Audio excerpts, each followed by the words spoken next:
Pra quem ficou curioso pela thumbnail e veio aqui pra beber dessa fonte, com certeza vocês vão ter algum aprendizado aqui ou uma análise com um olhar diferente.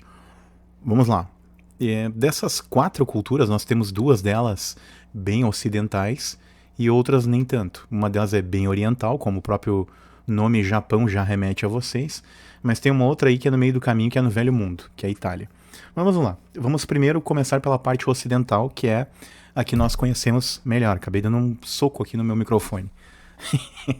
Empolgação. Mas a primeira delas, o que a gente está acostumado a ver desde sempre da cultura americana? Eles são focados em negócios. Então, por exemplo, onde tu vai, se tem um americano trabalhando com marketing multinível, ele vai tentar te vender aquele negócio. Ou de alguma maneira, eles são bem na deles, e também tem uma questão cultural deles de uma soberba, uma certa empáfia e arrogância, que é claro que muitos da nova geração estão quebrando isso, mas que é uma coisa cultural. Eles crescem estudando a sua própria história. Eles acreditam fortemente que ali é o melhor país, o melhor local do mundo. E em alguns aspectos porém em outros não. Isso eu posso garantir para vocês. Mas falando da cultura dos caras, que esse é o foco aqui, é o como eles pensam.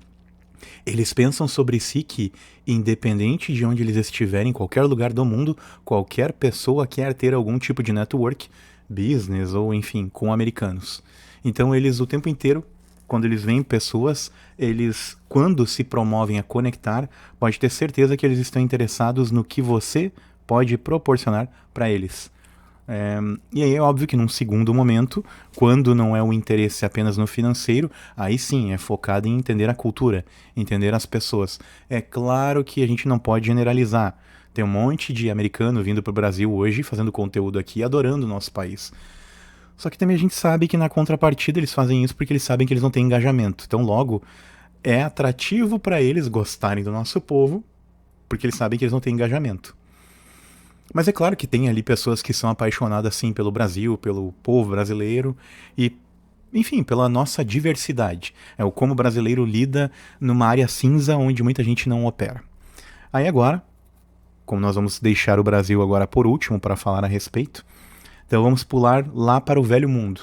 E no Velho Mundo lá eu tenho bastante propriedade para falar, porque assim, eu tenho amigos nos Estados Unidos, alguns que estão lá, outros que é uma meia dúzia aí, se tu juntar todos, tá? Tem 2 que estão lá. E tem outros 4 que vão com uma certa frequência, mas voltam. Então, eu tenho contato, querendo ou não, com muita coisa americana por conta de amizades, por conta de pessoas que vão e vêm ou que estão. Que são ou amigos de infância, ou pessoas com quem eu já trabalhei e acabo até hoje tendo algum tipo de contato. O mesmo ocorre na Itália, só que lá é um ponto muito mais forte para mim, porque eu tenho familiares lá. Eu tenho uma tia, que é basicamente uma tia e minha madrinha, que ela basicamente é uma europeia, né?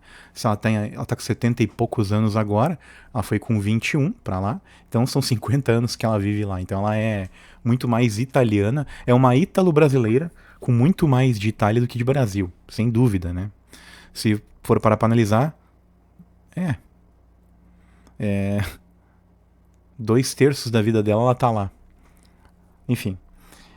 E a minha prima, que é filha dela, obviamente, nasceu lá, não conhece outra cultura, claro, conhece de ter ido, mas o que eu digo é a única cultura a qual ela cresceu, vivenciou e experienciou é a italiana.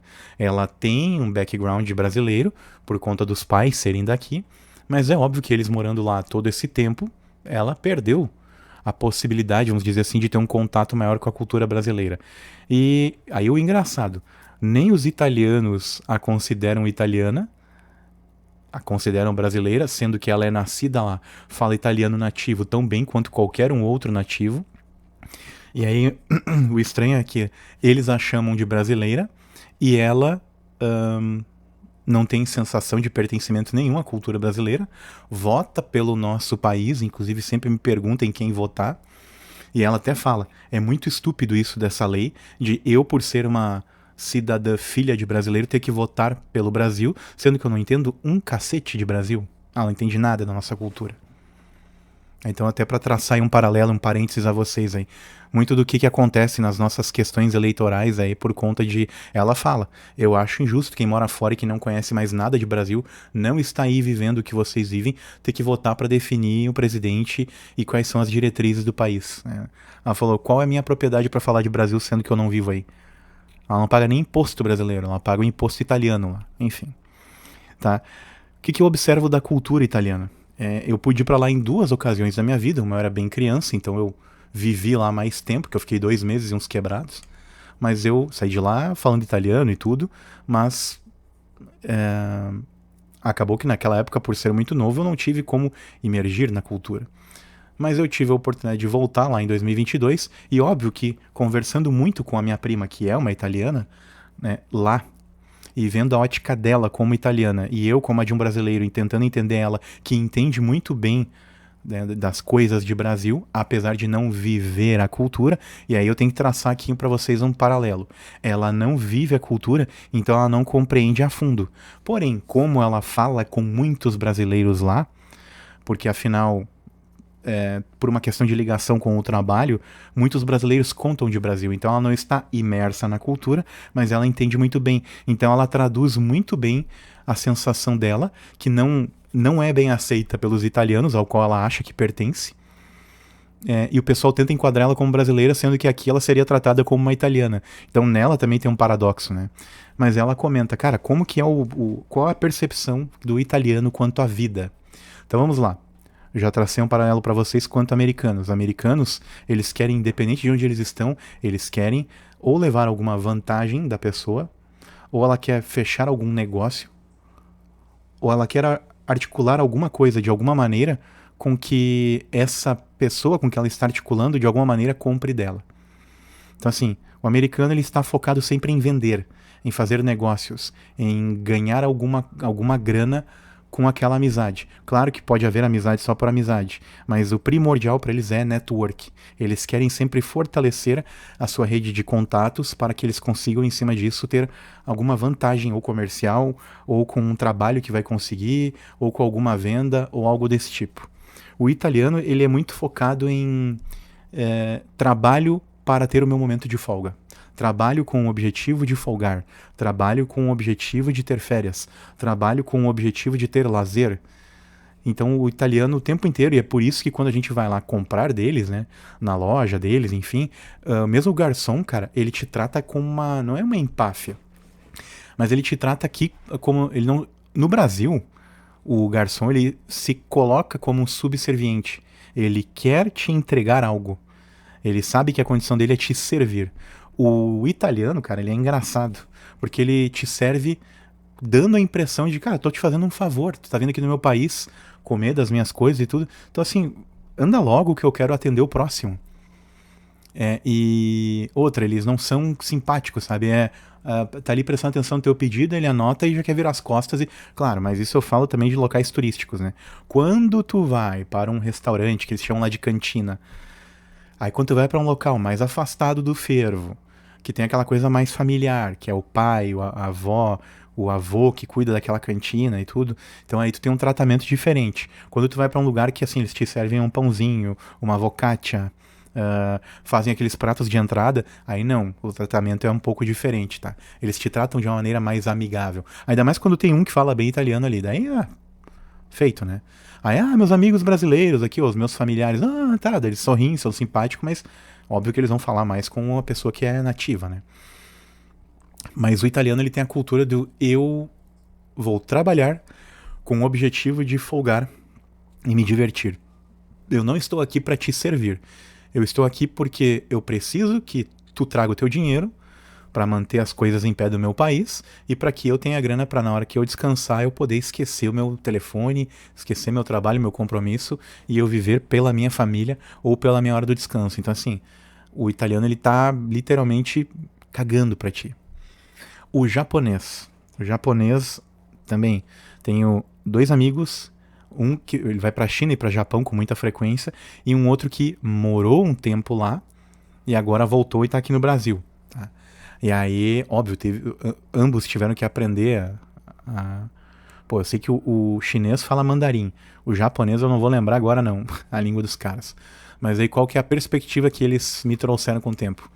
Eles chegaram em mim e falaram, cara, o japonês, independente do que está acontecendo com o planeta, ele é criado, ele é moldado, ele é ensinado, doutrinado desde criança até a fase adulta a entender que ele faz parte de um coletivo e de que ele não está aqui para fazer para si, mas que ele está aqui com o objetivo de servir ao próximo e de que o coletivo do país dele, da nação dele, funcione bem.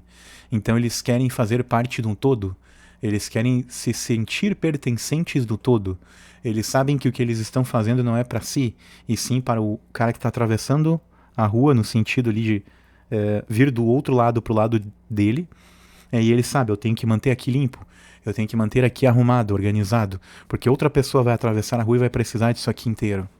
Então ele sabe que ele tem que manter o banheiro limpo, que ele tem que se importar com que as coisas estejam em harmonia e no devido lugar, porque outra pessoa, assim que ele sair, essa pessoa vai sentar ali naquela cadeira, pegando às vezes até o calor da sua bunda ainda, né, e vai ter que ocupar aquele lugar.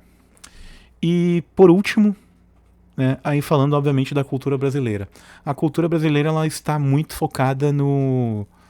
Houve uma época em que o Brasil ele pensava no coletivo. Então, quando a gente pega entrevistas, pessoas falando nos anos 70, o português era rebuscado. O pessoal usava, né, obviamente, da melhor linguagem possível. Era um pessoal com muita retidão nos anos 70. Todo mundo bem alinhado. Não havia essa cultura da... Enfim, cara, de fezes sonoras, para não falar outra coisa. O Brasil estava num caminho bem diferente 70 anos atrás, 50, 70 anos atrás, 50 anos atrás o Brasil era um cenário que realmente seria o país do futuro. Mas aí, obviamente, as coisas mudaram um pouco e o brasileiro ele tem uma coisa meio chata, aliás, muito chata, que ele não entende bem o lugar dele no mundo. O brasileiro tem uma cultura de merda, infelizmente, de pensar que nós temos que ter sempre um salvador e que esse salvador nunca é o próprio povo. Eles sempre querem colocar um cara como se fosse uma figura,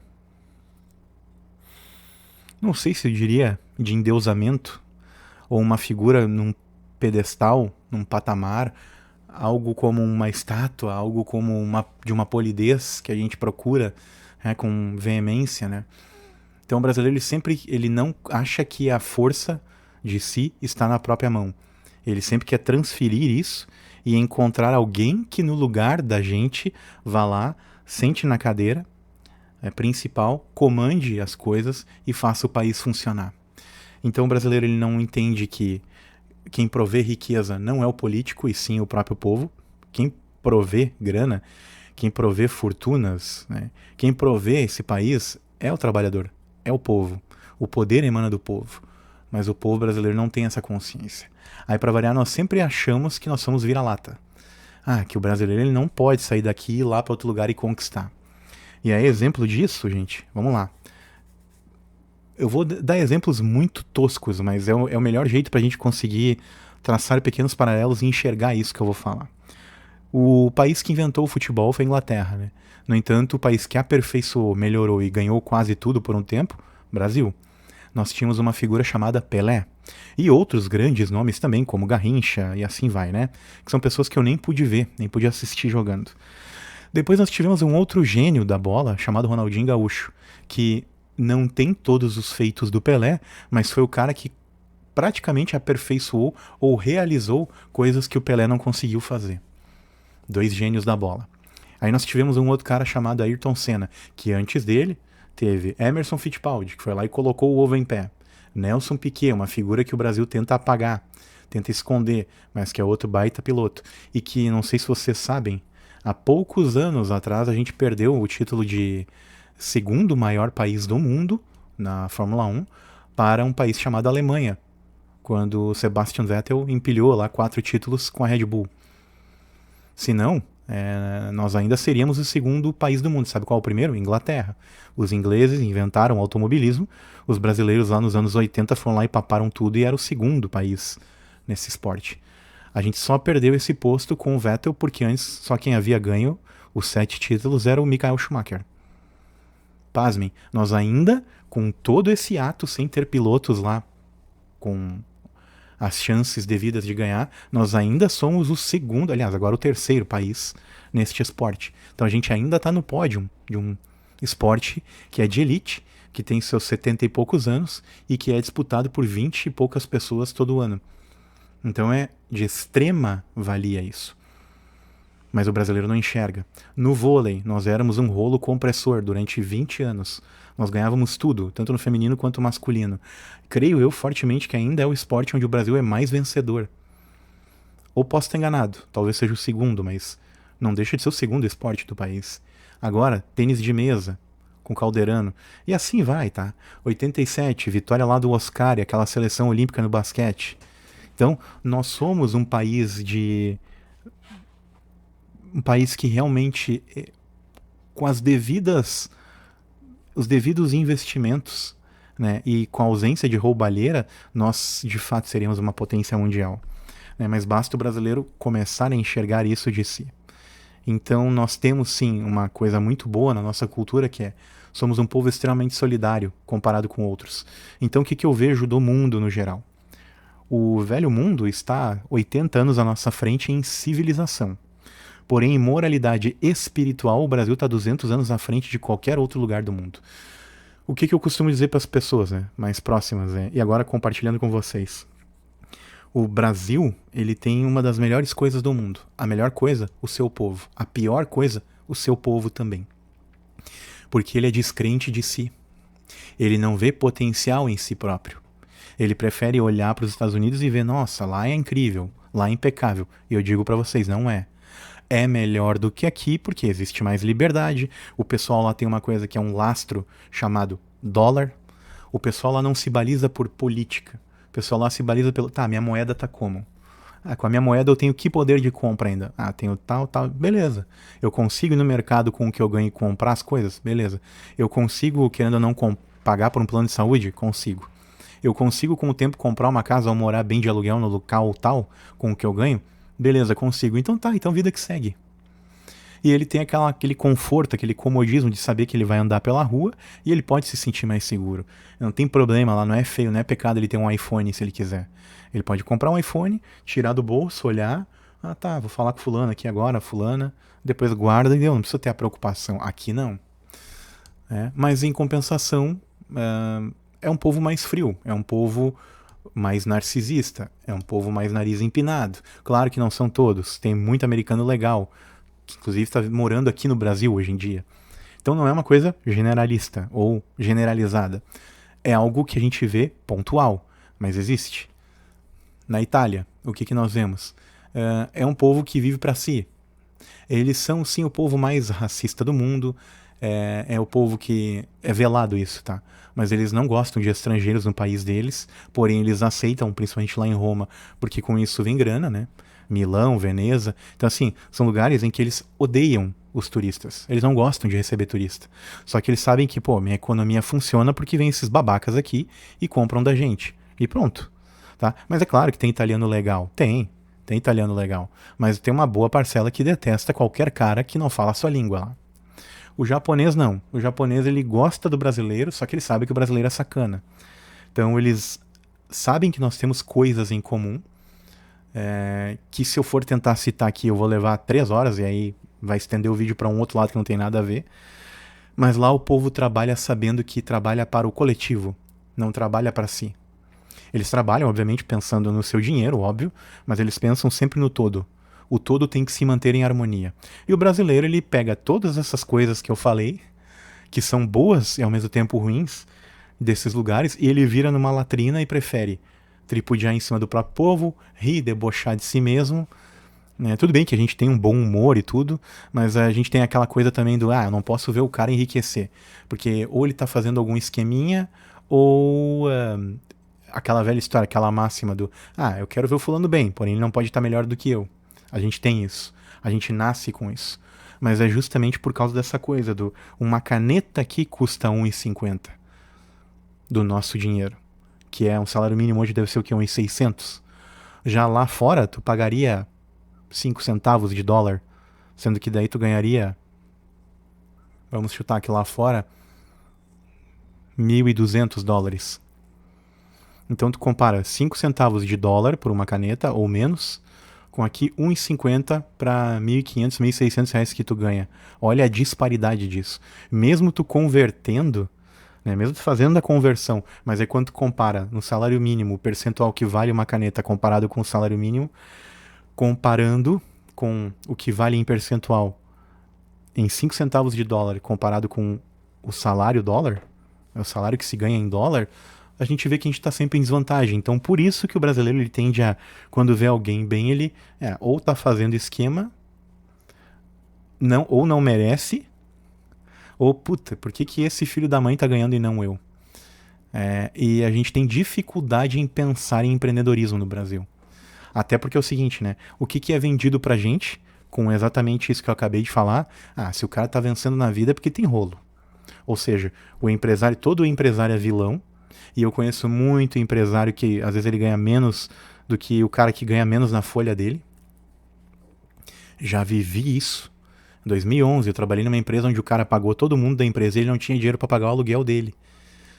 Aí eu, depois de receber o dinheiro, eu enfiei no bolso, só que antes de eu sair da sala eu virei e olhei para trás.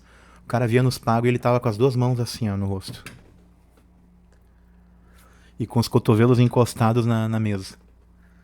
Aí eu olhei a cena, vi ele ficar com a cara vermelha, ou seja, ele ia começar a chorar.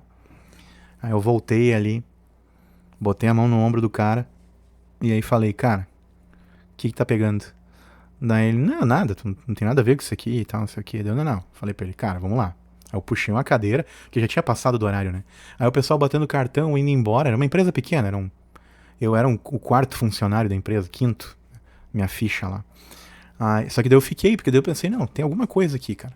Daí ele falou assim, cara, tu é a primeira pessoa com quem eu trabalho, desde que eu fundei todas as empresas que eu já tive, que ele já tava na terceira. Falou, tu é o primeiro cara que volta e me pergunta se eu tô bem ou não. Falou, nunca alguém fez isso. Aí ali eu já percebi que eu era realmente um cara diferente, tá? Eu tô falando de 2011, na época eu devia ter o quê? 23 anos, por aí. Eu ainda era um cara bem novo, um bem guri. Tinha cabelo e não tinha barba. Ali eu falei pra ele, cara, mas que é o seguinte, é uma questão de lógica. Se eu tô vendo que tu não tá bem, se eu tô vendo que eu tô recebendo e tu não tá feliz em pagar, é porque tem alguma coisa ruim acontecendo. Aí eu falei pra ele, de que adianta eu receber e aí daqui a pouco eu saber que a empresa pode falir porque tu pagou todo mundo. Aí eu falei, não, preciso saber o que tá rolando. Aí ele me falou, cara, eu paguei vocês agora e não tenho grana pra aluguel. Na hora eu peguei o vale que eu tinha recebido, botei na mão dele e falei, então paga o teu aluguel. Aí ele olhou pra minha cara, daí ele começou a marejar os olhos. Ele, como assim, cara? Deu, cara, de que adianta? Eu saio com a grana aqui agora. Aí eu vou lá no mercado, tudo bem.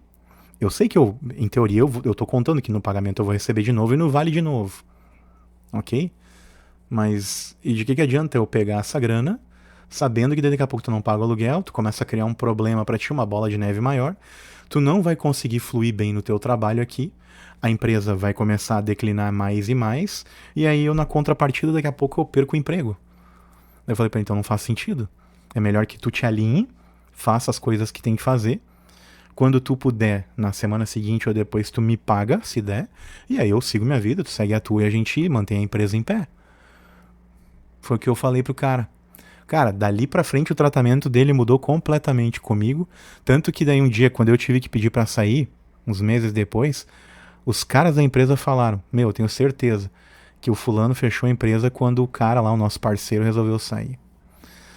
Por conta da maturidade que eu demonstrei na ocasião. E não tô aqui querendo encher minha bola agora, mas é que daí eu pensei exatamente nisso. E passou um tempo, o cara conseguiu se erguer, justamente porque ele conseguiu dar uma volta tendo dinheiro na mão, né? A empresa não faliu ali, depois ela quebrou por uma série de outras coisas, mas ele abriu outra posteriormente. Somos amigos até hoje. A única pessoa com quem ele fala de toda aquela galera desde 2011 sou eu. A única. Nem com o sócio dele da época ele não fala hoje. E só queria passar isso pra vocês, né, da nossa maldição cultural, né? O brasileiro, ele é muito egoísta, mas é muito solidário. E isso que é muito louco. É egoísta na hora do ganha-ganha pra todo mundo. Mas na hora em que tu vê um cara que perdeu tudo, aí o brasileiro ele vai lá e tira de onde não tem pra ajudar. E isso me deixa perplexo. dicotomia, esse jeito meio maluco de lidar com as coisas. Parece uma mola maluca.